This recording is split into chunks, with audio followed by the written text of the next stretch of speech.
토트넘이 이번 시즌 탑6로 턱걸이하면서 유로파 진출을 했지만 팬들은 관심이 많이 사라질 수밖에 없는 상황이 되었습니다.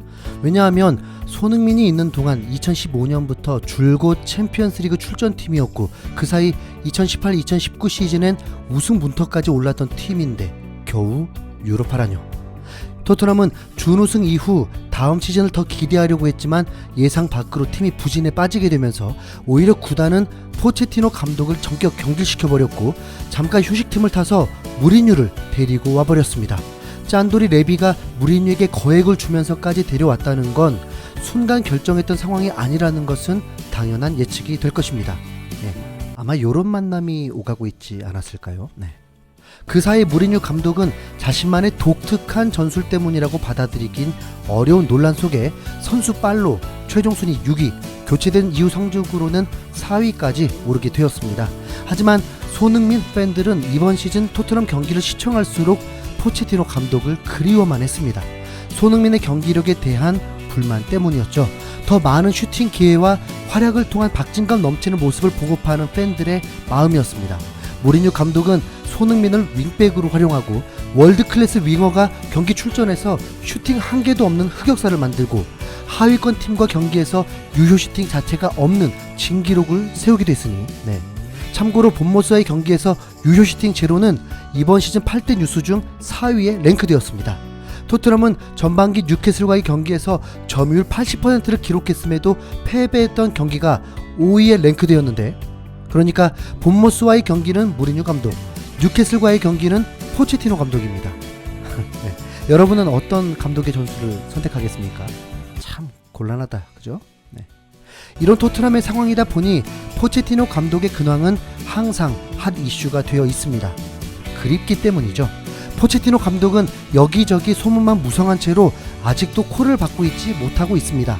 그런데 최근 포체티노 감독이 공개적으로 선언을 하면서 곧 그의 감독직이 정해질 수 있다는 관측이 나오고 있습니다.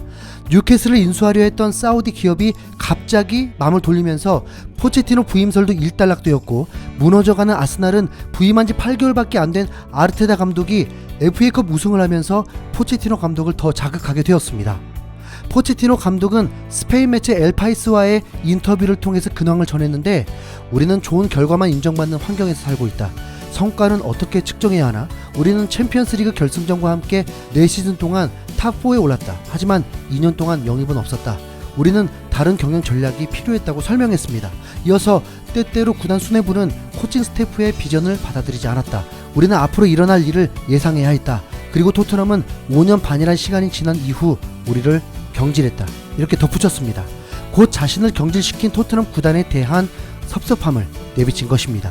자신이 5년 동안 큰 업적을 세웠음에도 불구하고 영입도 없고 지원도 없었던 경영에 대해 지적했습니다. 포체티노 감독은 구단의 배신감을 느낄만 했습니다. 포체티노 감독은 팀이 계속 좋은 성적을 거두면서 명문팀들의 집중 관심을 받고 레알 마드리드에서 콜을 하고 있다는 기사가 여러 차례 나왔던 상황이었고 포체티노 감독조차 인정했습니다.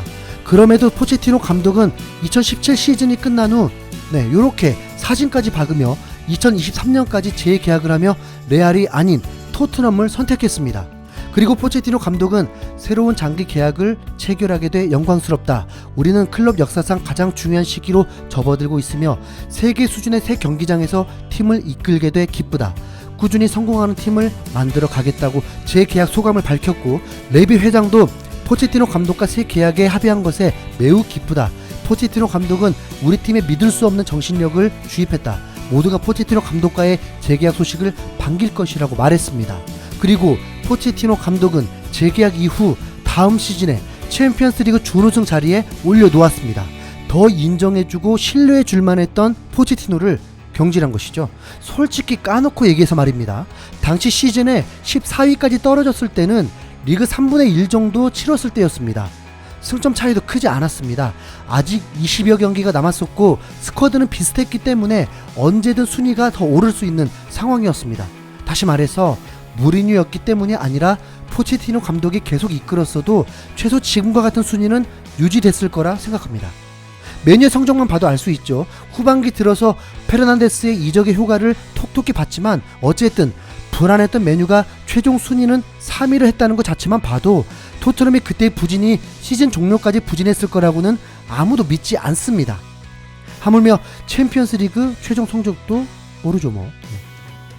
토트넘과 재계약을 맺은 것에 대해 질문을 했는데 포체티노 감독은 나는 토트넘에 만족했고 계약을 체결했다. 우리는 잘 마무리했다. 관계는 완벽하다. 우리는 상황을 반전하기 위해 더 많은 지원이나 확신을 기대했다. 하지만 구단은 다른 방향으로 가고 있었다. 양측 모두 휴식이 필요했다고 전했습니다. 이미 돌이킬 수 없지만 포체티노 감독의 갑작스런 경질은 두고두고 회자될 수밖에 없습니다.